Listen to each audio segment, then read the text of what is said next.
Wait a second. Was Kada Scott set up? Pascal, you are now rocking with that dude Pascal. What's up? There's been a lot of information that's just been flying out the gate revolving around Kada Scott's disappearance, and of course now in regards to her recovery, the recovery of her remains. Now, police have definitely confirmed that the remains that were found out in this schoolyard, this abandoned schoolyard, is that of Kada Scott's. And of course, my thoughts and prayers go out to her family and all the people that are deeply affected by this whole particular case. But there's some things that have been going on. So we just saw a little bit earlier that there was a press conference. They gave out more information. The information is not exactly what I was expecting. I'm going to be honest. Yes, they confirmed that the remains are Kada Scott's, but they also said that the monster, the person that turned himself in for kidnapping Kada Scott, is getting hit with other charges. But this is some interesting charges. He's getting hit for theft of a car, like stealing a car, burning of a car, conspiracy to commit arson, okay? Those are all very interesting pieces of information, right? But here's something that's missing on the list. What about that M charge? What about that unaliving charge? They have yet to charge him with an M charge for his hand in taking the life of Kada Scott. To me, this could mean so much more than what we're seeing at the surface. I'm still curious. Did he operate alone? What if he didn't operate alone? What if he had somebody else out there? Conspiracy to commit arson, maybe that's implying that there was somebody else there to help him get rid, cover up the evidence, cover his tracks, etc. Like I said, there was somebody who actually called police, did an anonymous tip and said, go back to that abandoned school, keep digging, literally and metaphorically speaking, keep looking out there, right? Only for them to find her in a very specific area like that anonymous tipster gave them. Again, how would this person know anything? So to me, right now, I still feel like somebody knows something or was helping him do these crimes. Now, we now understand that he stole a car, that he used that car to take Kada and then do these crimes. He tried to burn that car, and then he abandoned that car. Then he went off with his 1999 hoopty, gold metallic Toyota Camry, and he went out in these streets, right? Only to later turn himself in later, right? But there's something that's very interesting about this. Again, like I said, there are pieces here that just are starting to latch together to me. Now, one is for sure. This was premeditated. This was a premeditated attack. He knew exactly what he was going to do. That's why he went and he stole that car, because he didn't want anybody seeing him driving around in that hoopty that you can see from space, that ugly ass car that he had of his own, that you could see from doggone space. He was doing everything he could to cover up his tracks. He premeditatedly went, got the car, and then took Kada. Now, again, like I said, did he operate all of this alone? That remains to be seen. But hopefully we'll get some more information here very, very soon. But here's something that's very interesting, guys. Now, I showed you guys a little bit of this near the end of the live that we were watching when we were watching the presser, and I just didn't have time to show you the whole doggone thing.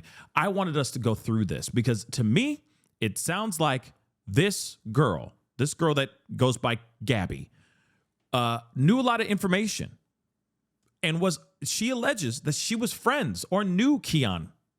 Okay. And that Keon was calling her and asking her about one of her neighbors. And that neighbor happens to be Kada Scott. So again, something's very interesting here. Now, here it is. I'm not sitting here saying that this girl did something nefarious and was trying to do something bad. I feel like maybe she said something, gave him information because she's friendly with him. She knows the guy, and that maybe he was just taking notes. Mental notes, and he's just adding all these things together. And I'm sure she's not the only person that he's asked about Kada to. I'm sure he's talked to other people in the neighborhood, being like, "Oh yeah, I see, I see your friends or your neighbors with this girl Kada. What's her story?" That kind of thing. You see what I'm saying? I mean, people talk, right?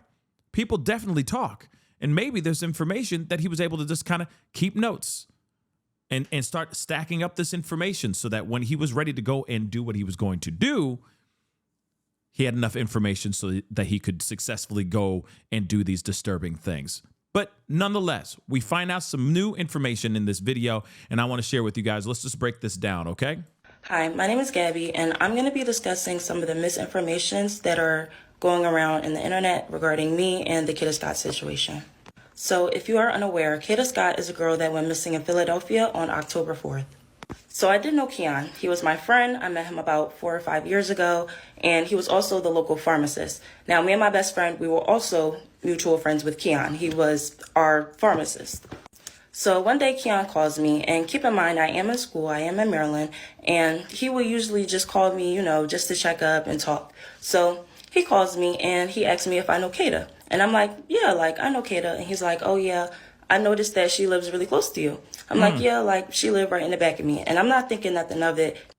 Right off the bat, she's just nonchalantly like, yeah, she lives right behind me. That, like, it is what it is. You know what I mean? Yeah, she's a girl from around the corner. I know her. I've seen her around. I've seen her about, blah, blah, blah. Obviously, he's taking mental notes on that, right? And if he's somebody who is, a pharmacist, and he out here in these streets, and he's out there dealing, doing whatever he's doing, I'm sure he's, like I said, taking mental note of this particular person. Now, he could have been lurking in the background, watching her every move. He could have been following her as she went to her job, the day or that night right before she was taken by him. Okay. You never know. It could have been him and somebody else that helped him get Kada. I mean, again, like I said, I got a lot of questions about this, but this is some crazy stuff. Let's continue on. Again, local pharmacist, you know what I mean? So you never know. She might have been reaching out to him because he got the hookup. You feel me? Because he usually calls me and, we just be chatting. He'll call me about, like, the people that be around, because he is the pharmacist. I live in the neighborhood and he be in my neighborhood. So we hang up the phone, and that was that. We were only on the phone for 29 seconds. So you can see that this is the day that he called me, and this was before Kada went missing, and we were only on the phone for 29 seconds. Also, I know that his name says Elliot in my phone. That's just what we call him. So a couple of days after that, my best friend calls me, and, we're just talking about life. And I mentioned to her how Keon brought up Kada to me. I'm not thinking nothing of it. I'm like, oh, yeah, like, he was probably trying to flirt with her. He's probably trying to get at her. Mind you, me and my best friend, we know Kada because we grew up with her little sister. Now, we didn't know Kada personally because, again, we grew up with her little sister. We were around 12, 11 years old. Kada, she was much older than us, so we didn't really talk to her. So my best friend was like, oh, yeah, like, he probably thought she was cute, and that was that. So right here is the day that I called my best friend and told her that, Keon was trying to get at Kada. This is before she went missing. Now, I also want to point out she did block her best friend, so I guess she ain't best friends with this person anymore. Let me just keep it a bean, okay? Blocking happened here because right underneath her name, D, is blocked. So obviously something's up, okay? But again, like I said, he's around in the area. He's out there, doing his thing. He's hustling. If you get what I'm saying.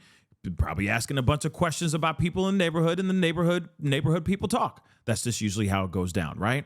And of course, he's obsessed or starts to become possibly obsessed, a quick obsession, right?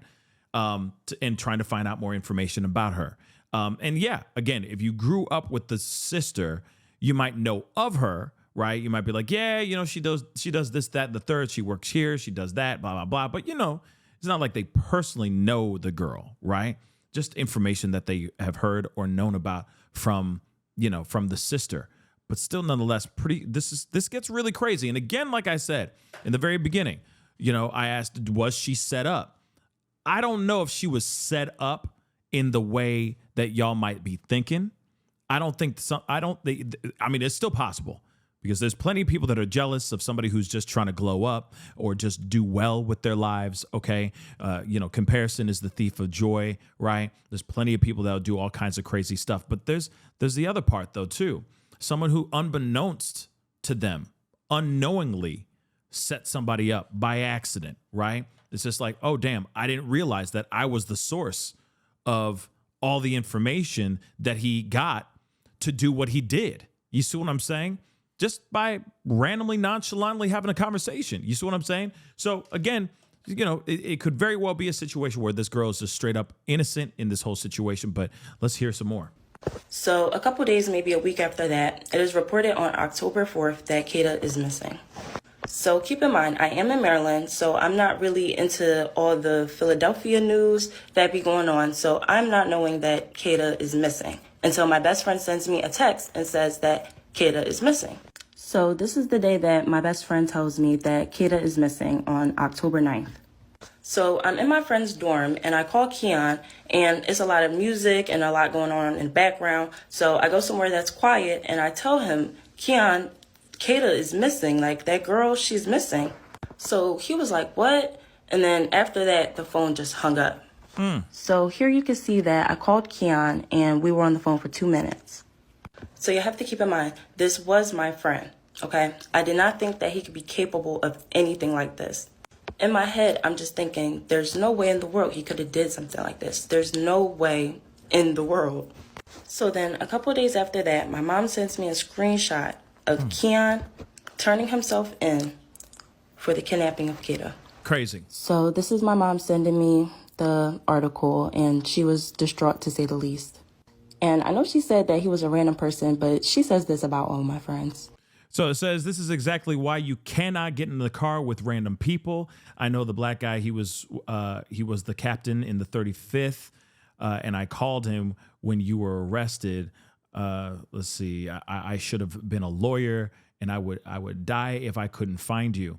And of course, this is the mom talking to her daughter, of course, you know what I mean? But again, like, this is crazy, right? This is some crazy stuff. Obviously, how close everybody knew of him and all that. And yeah, ladies, gentlemen, fellas, girls, yeah, everybody needs to keep their heads on a swivel because we live in some wild times right now. Keep yourself safe. People are insane. So me and my best friend, we get on the phone and we're talking about the situation. We're just saying how this is just crazy. This is the call of me and her talking about it. Now, this is all happening around the time that I'm taking my midterms. So I'm really just trying to keep my head on the books. And I wasn't really trying to let this stress me out. So I kind of just let it go. He turned himself in. It's not really much to say or do anymore. So a couple of days after that, me and my best friend get on the phone and we're basically just, talking about the Kada situation. And she says that she thinks that I should call the cops. So she was basically saying that she thinks that I should call the cops and tell them that Keon was, asking about Kada. Now, at the time in my head, I'm thinking that there was no reason to call the cops. He already turned himself in. And I felt like it would be kind of a waste of time to tell them that the guy that they already have in custody, called me and was asking about the girl. Okay. Now, we need to talk about that. First and foremost, she should have called the police. I mean, you got somebody who is literally you're friends with the guy. He was calling you about this particular girl that went missing.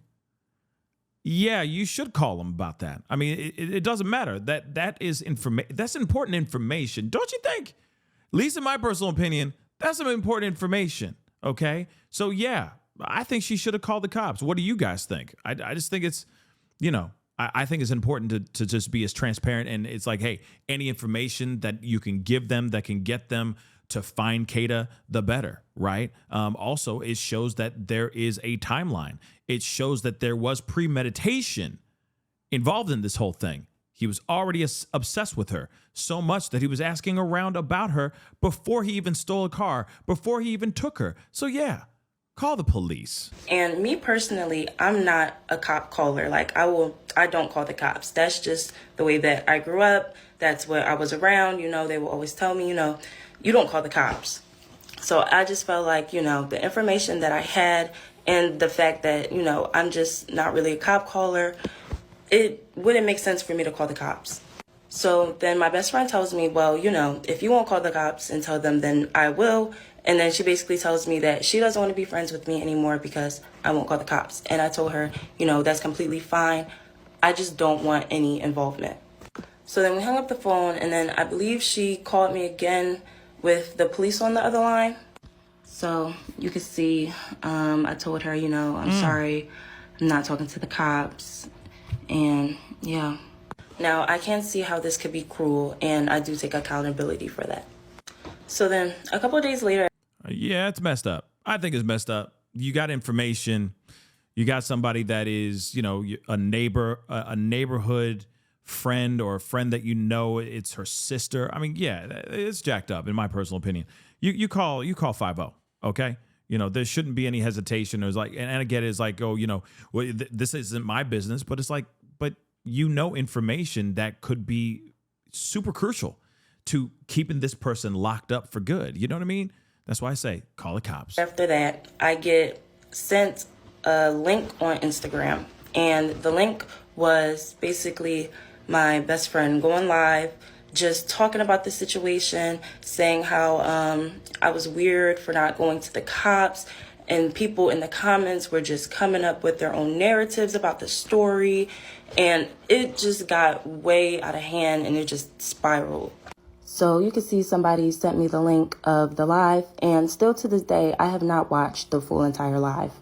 Then people just started asking, who is Gabby?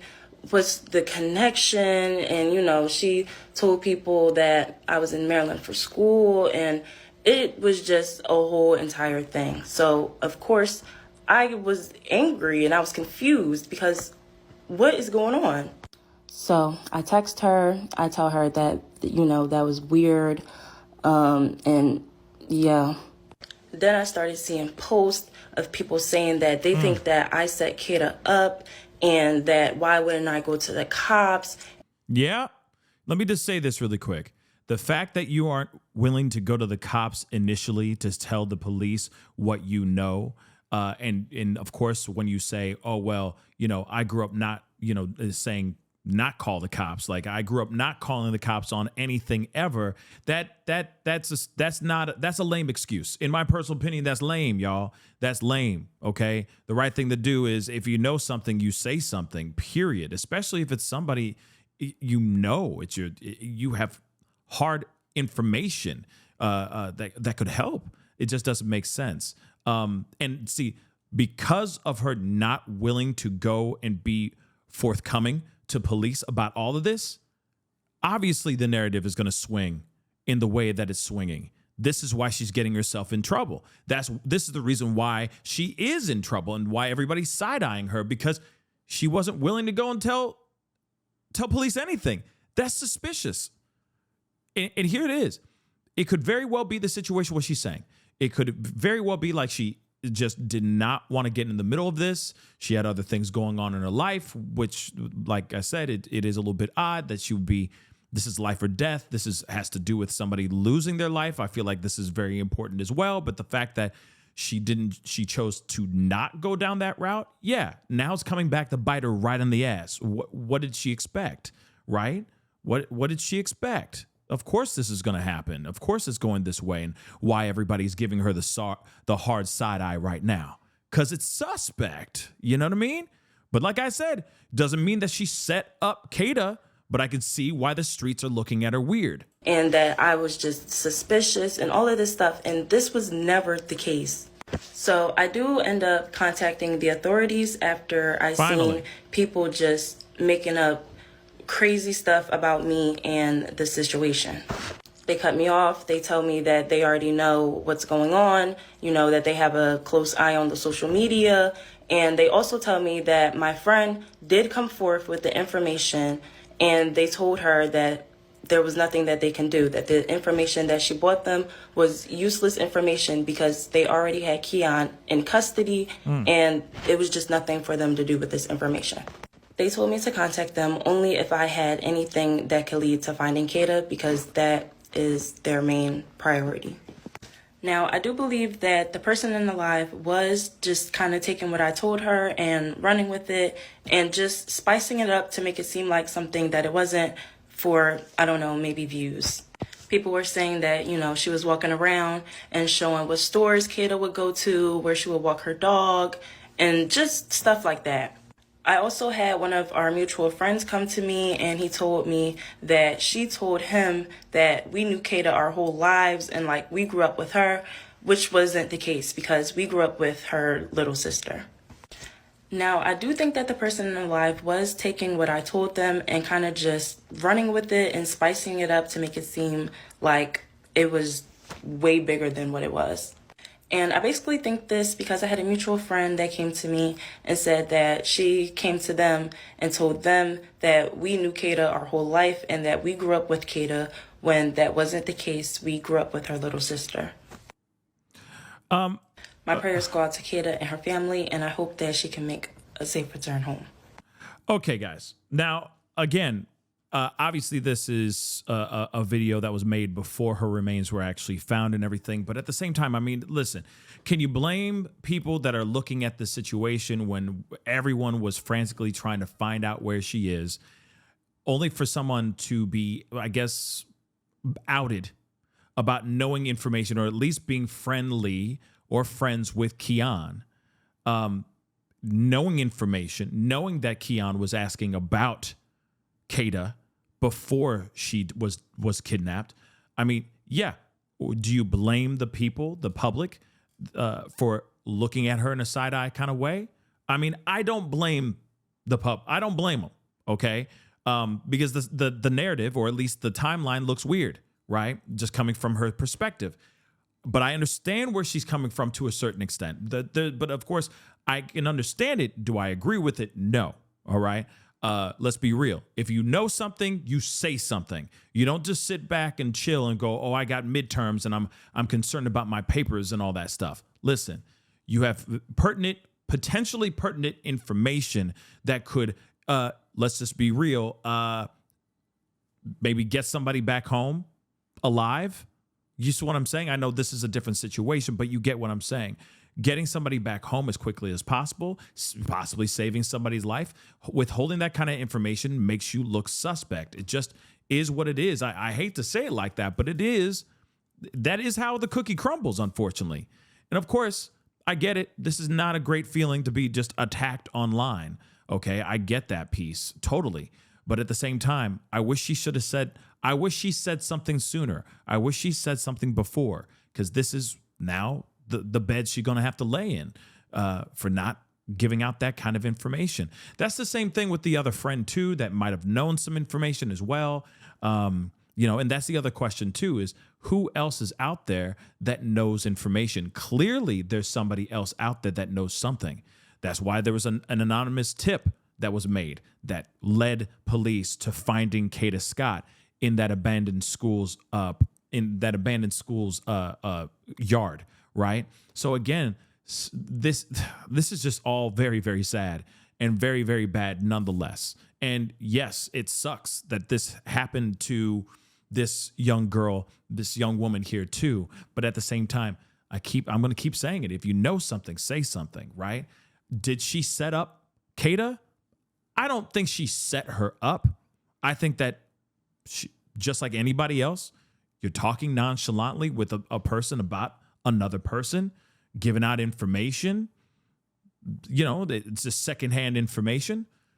That person that's receiving the information just happens to be an unhinged monster, a repeat offender, right? So again, do I think that she set her up, wanting something sinister to happen to her? No, I don't think so. I don't. But at the same time, she's got a lot of explaining to do. You know what I'm saying? A whole lot of explaining to do. So again, this is a very interesting situation. It's very sad, but what are your thoughts on this? You know what I mean? Comment down below. Let me know your thoughts. Again, somebody set her up, but I don't know if it's her. I just don't. We'll see. This case is still brewing. we're still going down the road towards an actual M charge for Keon. I'm just waiting for that moment to actually happen, right? And I think you guys are too. So anyway, comment down below. Let me know what your thoughts are. You know what I mean? Hit that like button down below. Crush that subscribe button. And we'll be talking here very, very soon. Be good to yourselves. Be good to one another. This is The Pascal Show. Bye. Pascal. You are now rocking with that dude Pascal. We be going wild.